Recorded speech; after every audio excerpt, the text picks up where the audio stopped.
It's happening at grocery stores across the country. Lettuce. Nearly empty of fruits, vegetables, beef, and chicken. Even some cereals, bakery, and juice items hard to find. The only milk I can get were 2 tiny bottles. 5 to 10% of grocery items may be unavailable. Today, nationwide, erratic farms, retailers, food companies, we're going to see shortages and price increases for the next 12 to 18 months. The reasons are many. As many as 50% in some stores. Winter storms paralyzing major interstates. And a backed up supply chain with a shortage of 80,000 truck drivers nationwide. NBC's Jolene Kent with Transportation Secretary Pete Buttigieg in L.A. Right now, we have something like 300,000 truck drivers leaving that job every single year.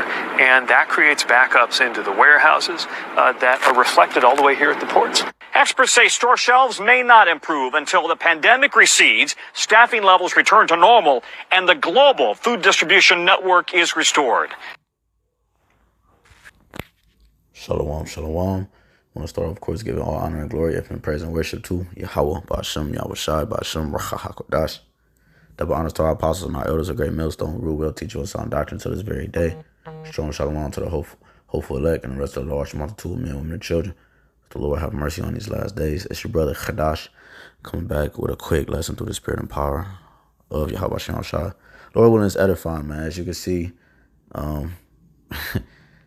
you know, in these clips I put together now, and when I showed this in the beginning, these are actual videos and pictures from brothers in the camp out here in Cleveland, you know. So these are real pictures, okay, of different brothers, and videos and so forth. And, you know, with all this happening, you know, this famine, you know, and then you saw in the video, it said all around the world, you know, and this is what we've been prophesying in the scriptures. All right, I just want to hit a few scriptures, man, for edification. The 2nd Ezra 6:22. You know, you got all these different evangelists and all these different people that's out here trying to teach, but are they warning you according to the scriptures? Are they showing you? The Lord told us in Ezekiel 2 to go eat the whole roll. He said, "Son of man, warn them for me." That's what the prophets do. You know, aren't you an aspiring prophet? Aren't you claiming to do the work of the Lord? Well, we should be out here warning our people. That's what the prophets do. Jeremiah 28:8. This is 2nd Ezra 6:22. Suddenly shall the sown places appear unsown. Hence the title of this lesson. The full storehouses shall suddenly be found empty. You see, and the trumpet shall give a sound which when every man heareth, they shall be suddenly afraid. You see, and that's what we see in this video. The storehouses being found empty. Now this is different from any other time we might have seen small surges of it, but this time is completely different because you have something that's affecting the whole world in terms of this sickness that's going on, this Beetlejuice and all these things that's happening around the world, and you have this going on, which are a product. It said in the video, it said in the clip that 50%.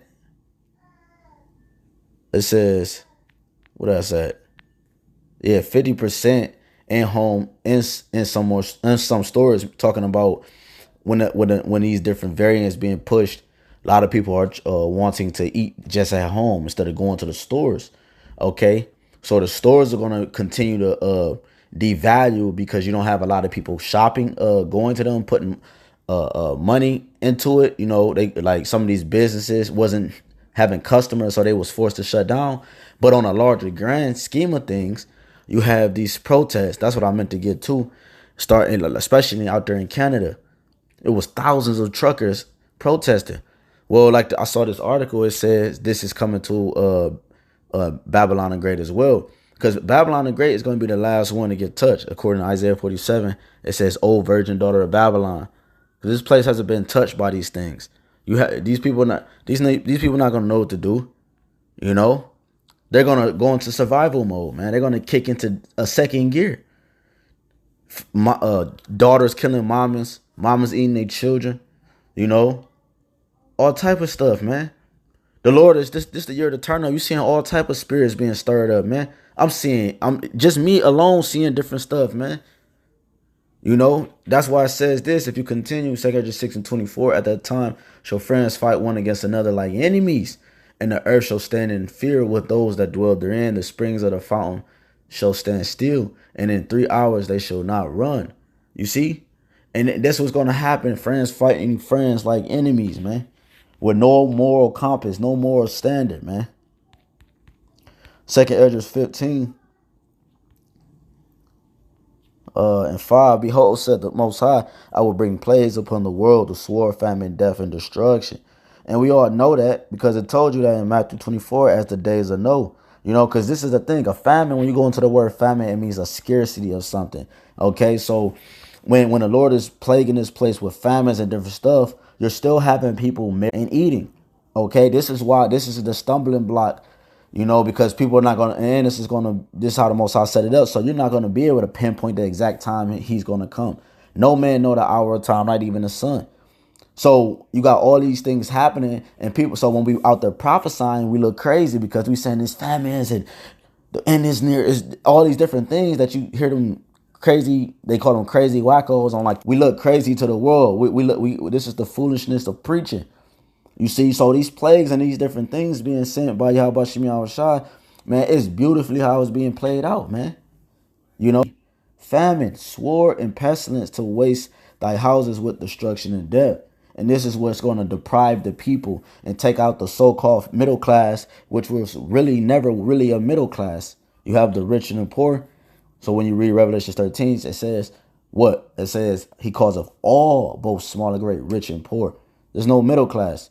So all these different things is going to deprive the people, and they're going to kick into second gear, man.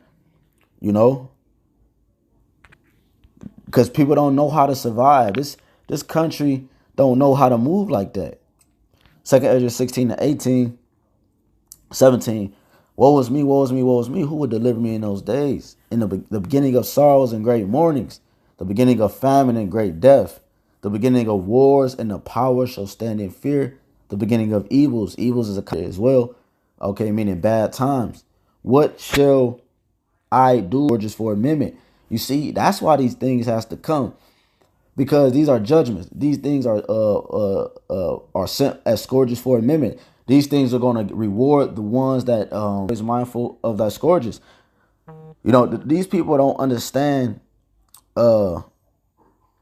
how these things is going to play out. It says, but for all these things they shall not turn from their wickedness. You see, so the Most High has it beautifully laid out, because it's going to they're not going to be able to say that they didn't know, or they didn't hear the message, or that they didn't see these things coming.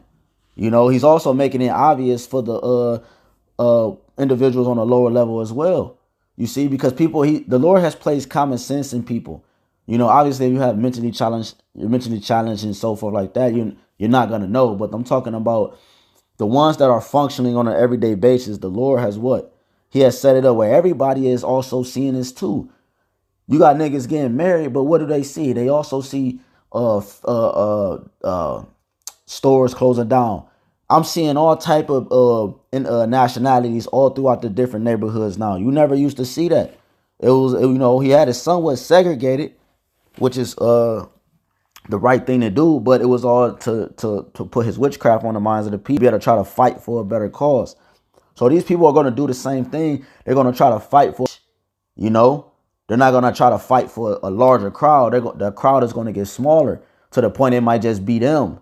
They're just willing to be them. Like I said earlier, eating a pause on earth, sword, famine, and great confusion. And the other that's escaped the hunger, right? You're going to have these truthers that stock up food. And some of them houses might not get ready. They might have food, but the ones that escape the hunger the sword destroy. So they're going to perish by the judgment of the what's the coming of the land, until dealing with the the military and so forth, the invading of nations, the going into WW3 and so forth. So it's no escaping this, man. And unless you're of that number, right? 2nd Ezra 16:23 in the dead. Because I'm stressing the issue, as you can hear my voice, because this thing is getting down to the last wire, man. And these people is not going to know. Lord willing, we continue to be in this spirit until that very day, man.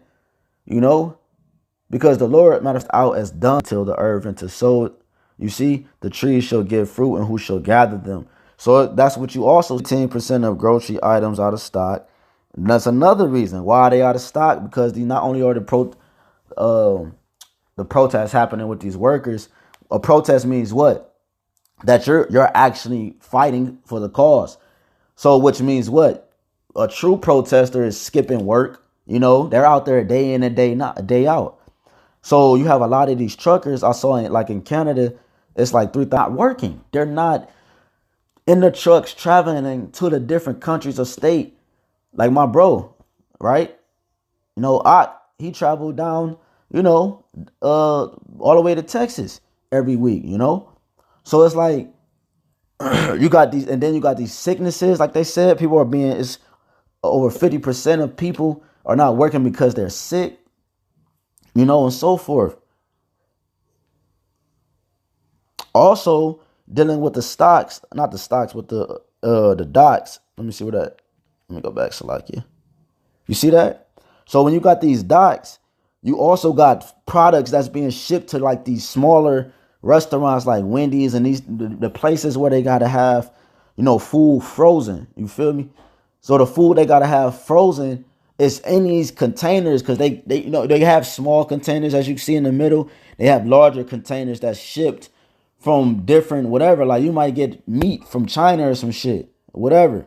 Like frozen meat. Like they really be making a lot of these food like Wendy's and all these different meat. They really have to travel far. And even if they don't have to leave the country for a lot of these items, you have it where you have no workers to actually unload these things at the docks. So look, man, it's getting bad out here, man. And this is Proverbs 18. I'm gonna get a couple more when we close out, man. Proverbs 18:14. The spirit of a man will sustain his infirmity, but a wounded spirit who can bear? But a wounded spirit who can bear? So a wounded spirit who can bear, meaning what? Why is it saying that? Because in that time, because not in that time, in this time, I'm saying in this time, we speaking in that time in terms of like the day is going to actually happen on, but it's already happening. See, people are waiting for like they're waiting for this grand magical sign in the air that the Lord didn't speak about. He said, when you look on the leaves, when you look on the tree, summer is near. So when I look at these different things, I know that the end is near. So the ones that's not going to be able to recognize this is saying in Proverbs 18:14, the spirit of a man will sustain his infirmity. And so if you have a righteous spirit, and an uplifting spirit, meaning a healed spirit, like it says in Jeremiah 30, the Lord said he will heal us. But it starts now in the physical to be able to conquer this state. And then we're transitioning to the spiritual, Lord willing, we're those elect men and those believers. But it says, so the spirit of a man will sustain his infirmity. So we'll be able to, Lord willing, sustain the infirmities and the things that's coming to our peers. Like now you got brothers eating, man. We haven't had no brother in the camp thus far, from my knowledge, that's had to go. Brothers had their little situations. Like we gotta help them. If brother ain't eat, you know what I'm saying. But like, it might have just been like, I ain't even gonna say that, because we are getting affected too. You got brothers that some brothers lost jobs, and so forth like that. But the point I was making with the spiritual man is going to always be taken care of. It's with the point I'm saying in verse 14 at the beginning. The spirit of a man will sustain his infirmity, but a wounded spirit who can bear? So the two-thirds are wounded spirits. The Lord told us also in Jeremiah 30 that he had wounded us with the wound of an enemy. So the people that's going to get judged, that's a two-thirds. They're wounded with that wound of an enemy. They're wounded like an enemy, so they're going to have to take part in the same judgment. You see, so that's what the Lord is doing.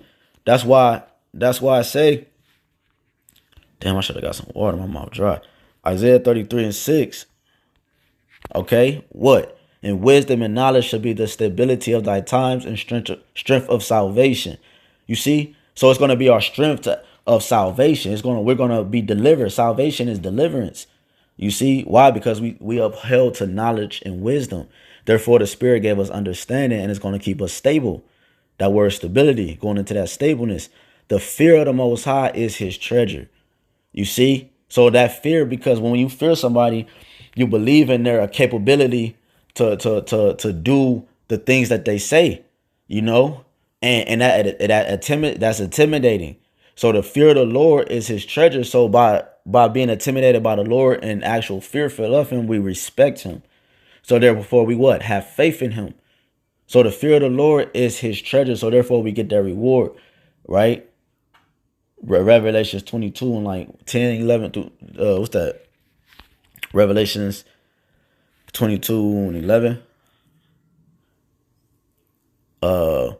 He that is unjust, let him be unjust still. He which is filthy, let him be filthy still.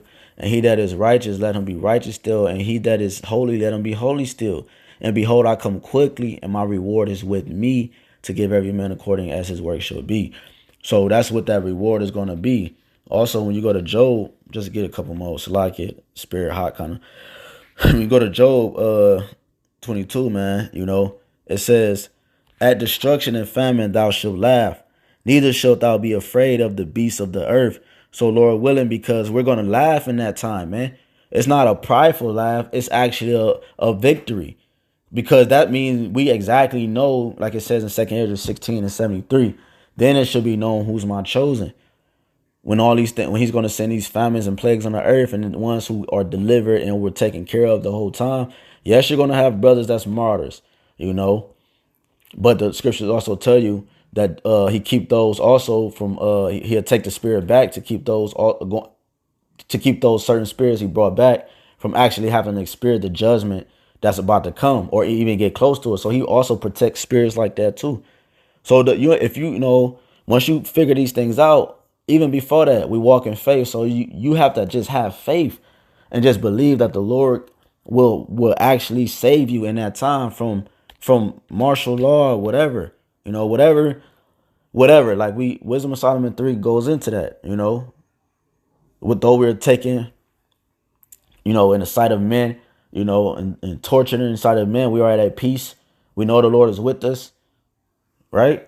Job 5:22, at destruction and famine thou shalt laugh, neither shalt thou be afraid of the beasts of the earth. And the beasts of the earth are these nations, the ones that's going to continue to do this. So why are we laughing? You know, why are we laughing? Because our Father's going to be doing that too.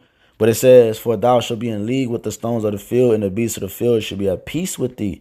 And thou shalt know that thy tabernacle shall be in peace, and thou shalt visit thy habitation and shall not sin. You know, so, you know, the Lord is going to put us, he's going to take us from a lower state and make us kings like he did with YAHAWASHI and Mashiach, because everything is in unison, is in sync. It's, you know, it's on, actually, YAHAWASHI said that. He said, I see it not robbery to be one with the Most High or equal to the Most High, meaning being in unison. And then what he also prayed for the elect, he said, and I'm quoting a lot of scriptures for the second time. He said in St. John 17, he said, let them be, I pray, Father, let them be as one as we are. So everything is connected, man. Romans 8 and 16 and 17, joint heirs with Hamashiach. You know, he said, I will not have you call me master no more, but friend. A friend share things. A friend is a connected, man. You know, a true friend. So it says, Proverbs 1:26. Let's go straight to it. I also will laugh at your calamity. I will mock when your fear cometh. Why? Because our Father is doing it. People will say, hey, you can't hate. Well, the Father hate. So the elect are going to hate the things the Father hate, which is wickedness, which is why you think there is a thing called judgment or a law. When the law is established or broken, when a law is established and someone breaks it, they have to be judged because it's wicked. Because the law that was actually established is a righteous law. It's a holy law. You see? So we move, and we're not the Father. We're not saying we're the Father. We're saying that we're in unison with the Father. The reason why we can do these things is because it glorifies him. Because we're saying that his way is the correct way. His way is the righteous way. And there's no other way. A false balance is actually an abomination unto the Lord, like it says in Proverbs 11. So these things we do because the Father is putting the Spirit on us to do. What it tell you when Ahab was persuaded from the spirits in the heavens when they had that council and kings, right? You know, it said that the spirit that was the angel went out and was a lion spirit unto, you know, or the spirit went out on the left hand side was a lion spirit on the mouth of his prophets. But then at the later verse, it says what? The Father was a lion spirit because the Father sanctioned it, man. You know, the Father sanctioned these things. So just to close out with damn, what's that? Psalms 33. From the place of his habitation, he looketh upon all the inhabitants of the earth. Let's try to jump down onto 19. It said, to deliver their soul from death and to keep them alive in famine. So Lord willing, we pray that he would deliver our soul. He would deliver our soul, you know, from death. The scriptures say it's better to